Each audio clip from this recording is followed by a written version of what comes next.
Good morning. Morning. I'm Sheriff Todd. I want to thank you for being here this morning. Over the past 2 weeks, me, my family, my office, the citizens of Etowah County have been targets of miscellaneous fake news stories. And I'm here today to set the record straight. Let me warn you, this is going to take quite a while because there have been so many falsehoods, half-truths, and unfair implications that have been portrayed in the press, but we're going to try to go through each one of them one by one and give you the facts. On the screen behind me, you'll see a series of documents that will support each and everything that I say here today. You also have copies of these documents in your press kits, and after I'm finished, I will take questions. Let's get started. Myth number one, the population that's housed in this facility is underfed or improperly fed. The fact, nothing is further from the truth. On the screen behind me and in your press packets, you have a copy of a weekly menu. As you can see, each of these inmates and illegal immigrants who are housed here under an ICE program are fed balanced, nutritious meals that include fruits, vegetables, and proteins.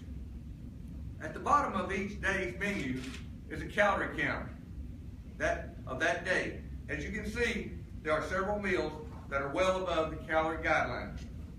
These meals are designed by a licensed dietitian who is paid out of the inmate food provisional account. The inclusion of a licensed dietitian helps to ensure that these meals are nutritious, healthy, and balanced. Any person who is housed in this facility that has dietary restrictions or special needs due to diabetes, allergies, other medical conditions, are provided a special meals that meet their dietary needs. Any person who is housed in this facility that has a religious need is given the appropriate nutritious meal. Now let me be clear. This is a jail. This is not a bed and breakfast. Domino's does not deliver here. We don't run to McDonald's and get these prisoners and detainees Big Macs. We do not serve cake on their birthday. But we do provide a healthy meal that is prepared on site here and served 3 times a day. We undergo annual inspections. We have passed those inspections with flying colors each and every time. We also have an ICE compliance officer here in the jail more than 30 hours a week, including during meal times. This officer has never cited that any of our meals were any way out of compliance. It is true that many of our population are not happy with the food we serve. If you're used to eating grandma's fried chicken, ordering pizza several times a week, you're not going to be happy. This is not a restaurant. This is not a buffet. You do not get to place an order and expect us to fill it. Eat what you're served, and you will eat a balanced, nutritious meal. Again, this is not a bed and breakfast. Myth number 2, I bought a beach house using money from the inmate food fund. This is a bald-faced lie. My wife and I bought property at the beach. That's the only part of any of this that's true. We financed the property. We did not pay for it outright. We financed it at a bank. The down payment for the property was not obtained through the food account. It was obtained from a sale of a condominium, as you can see from the document on the screen. Reports that indicate or imply that there was any connection between the food account and the purchase of this property are completely false. There is currently more than $50,000 in the inmate food account. Myth number 3, it would be impossible for my income to get a bank loan or to purchase that property. Fact, this is probably the most offensive myth that has been spread throughout this whole ordeal. This discounts the career achievements of my wife. Her name is on the property as well. She is very successful, as you can see by her tax returns. She makes more money than I do. Our combined income is more than sufficient for the financing of this property. especially now that you know that the down payment comes from the sale of another property. You can also see from my tax returns that I pay taxes on the food provisional account, which I will discuss in a few minutes. It is sad that my wife and I are having to go through so much of our personal and financial stuff publicly and defend ourselves against false attack and fake news. That's why, that's what's wrong with politics today. That's why it scares so many people away from running for office. Myth number 4. Money from the inmate food account is being used to prop up some lavish lifestyle. Here's the fact. The responsibility of feeding inmates and illegal immigrants that are in this facility is my responsibility. At times, my wife and I have had to take out loans for the cost of these meals. We have had to take out bank loans for over $150,000. My wife and I had to personally take out these loans and had to personally pay them back. We also had to work with vendors and creditors to pay off a total of nearly $400,000 we owed them as a result of their services in providing food for the inmates and illegal immigration detainees that are housed here. Nobody has written about this over the last several days. No media outlet has reported on the personal loans that we have taken out, the vendors we had to personally pay out of our pockets. These facts have been printed in previous news stories, one which is on the screen right now, but there has been no mention of it during this political smear campaign that has been run against my family, my deputies, and the people of this county. I guess some people don't want to let facts get in the way of a good story. Myth number 5. I should just give the excess money back to the county. Fact. I am legally unable to return that money to the county. As you saw on the previous slide, I am personally responsible for paying taxes on that money to both the state of Alabama and the IRS. There is no way for me to get around that. I absolutely have to pay the taxes, and as you have seen in my tax returns, and you know that now, that I do pay those taxes. Furthermore, in 2009, our late district attorney, Jimmy Hart, testified before the county commission that, as the law is written, I would be violating the law if I tried to return any excess money. The printed account of that appeared in a local paper and is on the screen now. So, in order to do what some in the media have implied I should do, would be breaking the law. Again, don't let the facts get in the way of a good story. The media has ignored that dozens of charitable donations have been made with excess funds from the account over and over. I have assured that the money went back into the community with donations to charitable causes throughout Etowah County, including high school athletic departments, American Heart Association, Home Builders Association, Shriner Club, Kidney Foundation, Project Lifesaver, Pilot Club, Patriots Association, Boys and Girls Club, Sheriff's Charities, and countless other school-related and many other charities throughout the county. Myth number 6. I want to control the money that's in the inmate food account. The fact. Here's the fact. I don't want to personally be responsible for this money. I have taken every measure possible to get our county commission to take over the funding and responsibility of feeding inmates and illegal immigration detainees housed here. I've tried to get the commission to do that. I've been to them and requested that they take over, and they have declined to do so. The press coverage of those requests are available in your press packets. Several county commissions in the state do handle these operations.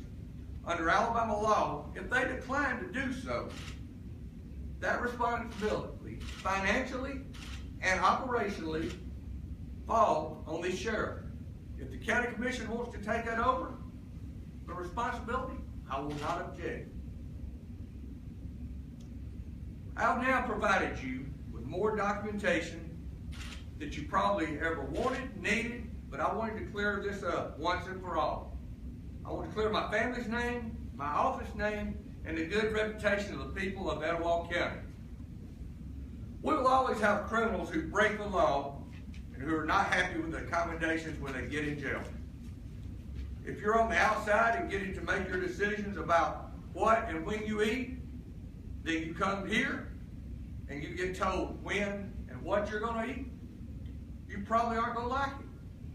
But I can guarantee you that we will offer a balanced and nutritious meal 3 times a day. Nobody here is underfed. Nobody here is mistreated. I will say it's not the rich, so you won't be treated like a king. You will be treated like someone who has broken the law, which means you won't get your choice about what or when you eat. That is the part of the price you pay when you break the law. Now, I am open for questions. Who's first? Yes, sir. The Southern Center for Human Rights and Alabama Appleseed have submitted public information requests to your department, the sheriff's departments throughout the state. And you provide a lot of documents here, but the one thing that don't see here is what they ask for, which are the records of how this money out of the inmate food provisional account will be spent. Checks, check registers, bank statements, that sort of thing. Are you willing to turn that information over and make that information public? I'll probably turn it over more to you today than any sheriff in the state will ever turn over. And you said you would give us more than we wanted. And we would still like to see. Well, and that is because that reason you don't have that today is because there is a court case pending. There is 49 sheriffs being sued throughout the state, and you can look at mine right there. I'll put you what I made. You know, you can take it from there. I put my paid taxes on it. I paid, so you know, there's my money right there.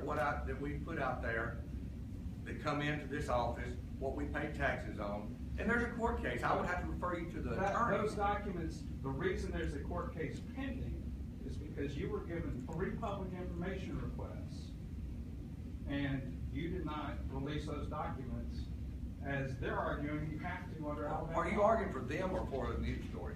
I'm arguing for the public information law.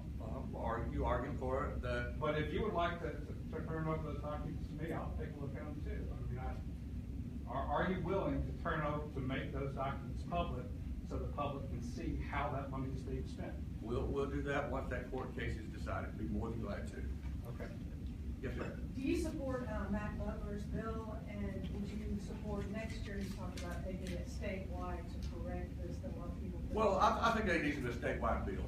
This needs to be done. If you look back in 2007 when I was first appointed sheriff, I said then this was antiquated law and something needed to be done about it. Nobody would do anything about it. So now that I've taken it and turned it into something, you know, everybody wants to fuss about it. Yes, sir. Sure. Appreciate your sharing some information. In the interest of transparency, can you give me a sense over the last 3 years of how much excess money has gone to you from this fund? Well, as my disclosure show on the Ethics Commission, around $250,000. For each of the last 3 years? Yes, sir. Do you agree that the optics of this are terrible? Oh, I do, but you know, what can I do about it? I've tried to do something about it. But you know, it says in here, you know, and the slide shows, the district attorney of this county told me I couldn't do anything with it. I couldn't give it back. But how you disperse that money is discretionary. You said you've given some money to charity. Yes. How much money, after you've given money to charity, after you've paid taxes on it, how much have you pocketed? I couldn't tell you that right now. I'd have to look back, but it's been, you know, I've used the money. But do you agree the optics of that are also charitable? The optics, yes, but I can't change the optics. But you can change how that money is spent. In other words, the money comes to you, you pay taxes on it. The money you've taken legally, you pay taxes on it, which also makes it legal. But how you spend that money is totally up to you. Whether you spend it Just like yours is. How you spend yours at the end of the absolutely, but here's the thing. The median income in this county, the median income in Etowah County is $40,000. $40,000. Should their tax money go in the pocket of the local sheriff at $250,000 a year? The legislatures need to change it. I lost money for years and nobody said a word about it. Nobody come to my defense when I was $400,000 in debt. Nobody. I mean, and I was public about it, that I was borrowing money, that I was taking it out of my family's pocket, and nobody said anything about it. And I think When I finally changed it, now here we are. That's a fair point. You have $400,000 in the hole. I get it. Okay. So, I'm sorry, how long have you been an officer? 10 years. 10 years. So 10 years, from 400 down, how much are you up? What, $250,000 a year. Times 3 years? Yes. So you're $750,000 up. Yes, sir. Is there any part of profiting $750,000 in 3 years that seems like protecting the service? Again, it's the law. Haven't done anything wrong. If it's wrong, somebody needs to change the law. I have asked them to change the law, and they have not changed it. Anybody else? Sheriff, you made a point that this is not a restaurant. People don't get the food that they want. My question is, with that in mind, how do you make that much of a profit on an inmate food program? Well, we've learned a lot over the years, over 10 years. We've learned how to feed a balanced diet. We've learned how to feed a nutritious diet. We've learned how to buy food better, larger quantities from different locations, and be able to save our money. When we first come in here, we didn't know all this stuff. It was a learning curve, but we learned how to do all this. How many inmates are in jail, and how do they break down by federal, state, and municipal detainees? Well, I can't tell you the municipal right off the bat, but there's probably around 300 federal inmates in here today, and then probably cities. There's probably not, but maybe 50, maybe, and then the rest of them will be county and state inmates. How many would that state be? Oh. State? This morning I didn't look, but I would imagine there's probably over 800 or close to, I won't say there's probably 950 people in jail today. That's total, or is that? Total in jail That's today. total. Yes. You said 300? Say 300 of them will be federal inmates roughly, and then another 50 of them probably are city inmates. So that's about 550 state inmates, right? Yes, sir. You get $1.75 for each of those. Yes, sir. How much, if you're taking home roughly $250,000 a year from food fund, from that money, that's about $600 a day. How much money a day is going to feed those 550 inmates? Well, I'd have to sit here and figure it up, but it's a substantial amount of it is. It costs a lot to feed these people. So are there other sources of money that are going to feed these inmates other than that $1.75 a day? And the $4 a day, that's it. Where does the $4 a day come from? From the federal and the city inmates. So are these, I guess what I'm getting at here is, which money are you using first? Are you using federal money first or the state money? Use it all together. Okay. Yes, sir. Sorry, just, you answered my question, right? Sure. Why not? Again, because you can't control the optics, and I appreciate that. If you're profiting $250,000 a year, why not give it all to charity? So there's no question. Well, this is just like anybody else. Our medical contractors, people that contract with the county to pave the roads or whatever. I didn't ask for this job. I did not. Anybody that gets out here and works every day, and at the end of the day, if you make a profit, it's yours. But this is public service. Public service. But I didn't ask for the job of feeding them. I asked to be the sheriff, and it come with that job. And so, I'm not gonna make you happy. I promise you. And I've tried to answer your questions, and we just keep going over and over. It is what it is. I can't change it. The legislature is the only one that can change, or the county commission. In this county, there's a state law that says they can meet tomorrow and vote to take this over. And I've asked them to do that. They haven't done it. We wouldn't be here if they'd have done that. Again, it's an old antiquated law, but it is what it is, and I have to deal with that law. I have to work through it. And now that I've made it, where it works, there's a problem. So how much of the food that you serve is donated? I get some donated food. I couldn't tell you the quantity, but I do get some donated food from different places. But I couldn't tell you exactly how much of it's donated right now.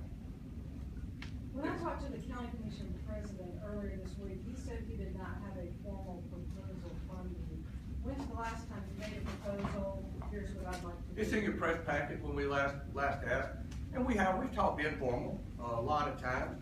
You know, I guess they don't want to get formal because they don't want it on them. You know, they're running for office right now too. They don't want this to be put on them right now, so that they've got to answer the question why they haven't taken it over. But I've asked them on numerous times. First when I was appointed, then after I was elected, I've asked them to take it. They refused to take it, so I just took it and turned it into what it is today. And since this all broke, have you heard anything from the federal authorities? Have they asked to see your records? Come on. Sheriff, I think I heard one ago you mentioned that someone took it, $250,000 each year to charity, but you say. It's in my tax returns. I'm not sure exactly how much it, but we're constantly buying ads or donating to whoever, so I'm not sure exactly how much it is. Do you still want to be sheriff? Yes, I want to be sheriff. I mean, that's what I want to be. I don't want to have to wear a sheriff's hat. I want to be the sheriff of this county. But with being the sheriff of this county, this is what comes with it. So, that's why I'm standing here today to answer this. I'd love to answer it earlier in the week, but we had a tornado in this county, if everybody didn't see it, we were kind of tied up with that. And, we had a homicide last night, but here I am standing answering questions about feeding inmates. I got a question. Looking at some of those bid documents, you see that, the county is bidding out for trays for inmates to use in jail, and I guess those trays, I don't know, and some kind of jail equipment that's being used for feeding inmates. So why are those things not being paid out of excess food money? Because the law says that it's their responsibility to buy that. It comes in a line item in the budget. When I took over, there was a line item for it. There always has been. There's never been a sheriff, and you can check with the county commission. I know what the reports have said in the fake news, that the previous sheriff bought trays. That's bull. I know. I was here working. I know. It's fake news. Any other questions? Okay. Thank you. Thanks, Sheriff.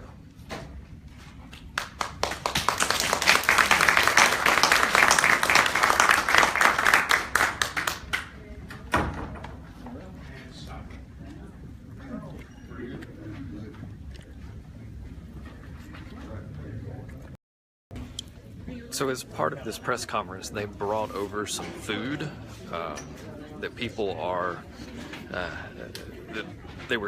inmates were served for breakfast this morning. So I'm gonna try to get up front to get a look at some of that. So let me make my way up here.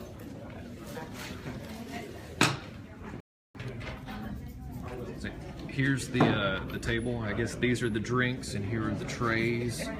For what they were served. So I'm going to crack the top on that. They said that this is what the inmates were served for breakfast this morning. They offered it to us. I don't think we had any takers here, but it looks like a couple of eggs and some jelly, some grits and toast. So just wanted to share that with you. Did you shoot breakfast already? So anyway, that was a press conference from Sheriff Todd Entrekin. He's come under fire for the spending of money in the jail food fund, and so he just spent some time addressing that. So I want to thank you all for joining us, the Gadsden Times, and our Facebook live feed. So I hope you have a good rest of the day. Thanks.